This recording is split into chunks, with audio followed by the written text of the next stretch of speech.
la vie d'un méchant n'est pas toujours si simple. Un méchant veut-il forcément être un méchant? Voici la thématique abordée dans Les Mondes de Ralph de Disney et qui est réalisé par Rick Moore. Il signe ici un univers qui semble tout d'abord simple d'accès. En effet, les mondes de Ralph se situent dans le monde de l'arcade ou du jeu vidéo. Le personnage Ralph Lacasse est un personnage du jeu vidéo d'arcade Fix-It Felix Jr.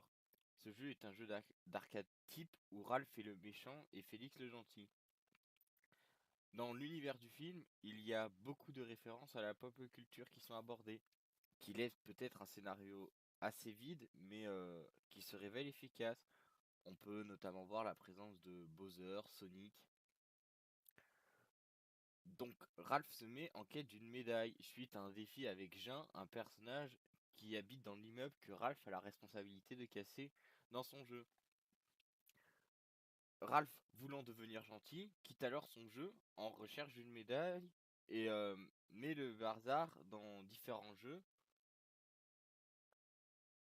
qui laissent aussi une place dans leur scénario, comme Saga Rusher, Sugar Rush, pardon. Au total, c'est trois jeux qui seront abordés réellement dans ce film, et on aurait certainement pu en traiter un quatrième, même si le jeu du bar est abordé très rapidement dans une scène. Au final, Fix It Felix Jr., donc le jeu de Ralph, devient obsolète dans la vraie vie, et Félix, le gentil du jeu, se mettra à rechercher Ralph.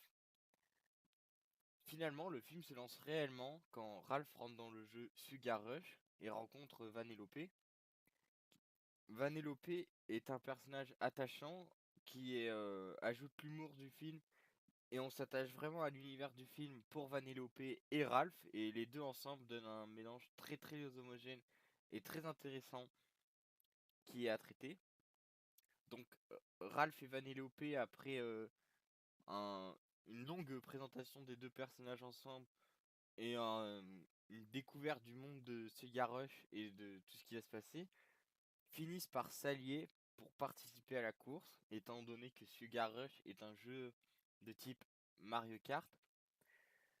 Et donc, avec le principe de Cigar Rush, c'est que tous les personnages changent chaque semaine. Donc, Ralph aidera Vanellope à créer un kart, à prendre sa place dans le monde et à pouvoir participer à la course pour la première fois. Cependant, Vanellope a un problème, parfois elle a des bugs, ce qui la rend obsolète et elle est exclue par tous les autres coureurs qui participent à Sugar Rush. Ce monde a un roi qui s'appelle Turbo, qui est qu'on ne sait pas au début du film, qui est évoqué au début du film lorsque Ralph participe à la réunion des méchants. Et donc Turbo n'aimera pas trop que Vanellope participe à la course, étant donné que c'est un bug et que en fait Turbo a volé la place de Vanellope parce que normalement Vanellope est la reine du monde de Sugar Rush.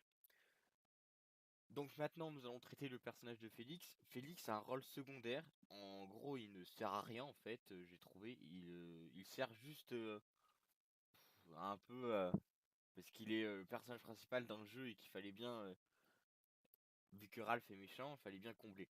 Son histoire nous importe peu et sa relation d'amour on s'en fiche, on la découvre qu'à la fin et elle apporte rien dans le film.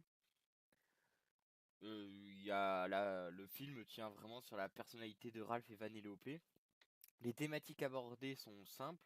C'est l'amitié qui a une forte place dans le film avec Vanellope et Ralph, ou même la remise en question de ce personnage dans les jeux, etc. Est-ce que Ralph doit rester un méchant parce qu'il est méchant selon le jeu, ou est-ce qu'il doit être méchant pendant qu'il joue au jeu, mais il peut être gentil après? C'est plein de thématiques qui sont abordées dans le film, qui s'avèrent intéressantes.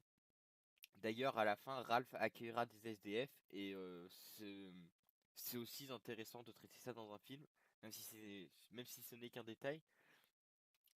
Donc la place de Ralph à la fin, il est enfin accepté par les gens de l'immeuble, il est plus considéré comme un méchant en permanence, et il joue quand même le rôle de méchant dans un jeu, que Félix répare l'immeuble après, mais bon, Ralph est enfin accepté dans l'immeuble, et c'est le principal. Donc Disney a encore livré un film qui se démarque par son univers et son originalité. mais le scénario est un peu vide, mais il reste comblé par un univers vaste et qui reste intéressant, qui parle à tous, parce que Sonic, Bowser, parle à tout le monde. Et si ce film a de base bien marché, c'est grâce à son univers. La critique de ces films est relativement bonne, avec des notes plutôt bonnes partout. Donc 3,3 en prêche chez Allociné, mais 4,1 en spectateur. 87% en, chez Rotten Tomato. Et 7,7 sur 10 sur IMDb. Globalement, ce film est un bon film. Qui d'ailleurs, le réalisateur fera Zootopie après, qui reste un film qui est excellent aussi, Zootopie. Un très très bon Disney. Et donc la suite de Ralph se passera dans l'internet. Espérons qu'il ne s'appuie pas trop sur les codes de l'internet avec les codes que l'on peut notamment voir dans la bande-annonce avec Facebook, Snapchat, etc. Mais ça restera, Les Mondes de Ralph restera un bon film. Et d'ailleurs, on peut retrouver la voix de Donald Renew qui est la voix d'Harold dans Dragon. Donc je vous invite à aller voir mes vidéos de Dragon si ça vous intéresse. En attendant, j'espère que cette vidéo sur Ralph vous aura plu. Je reviendrai prochainement pour Ralph 2.0. Et je vous souhaite une bonne journée. Et abonnez-vous et likez si vous avez bien aimé.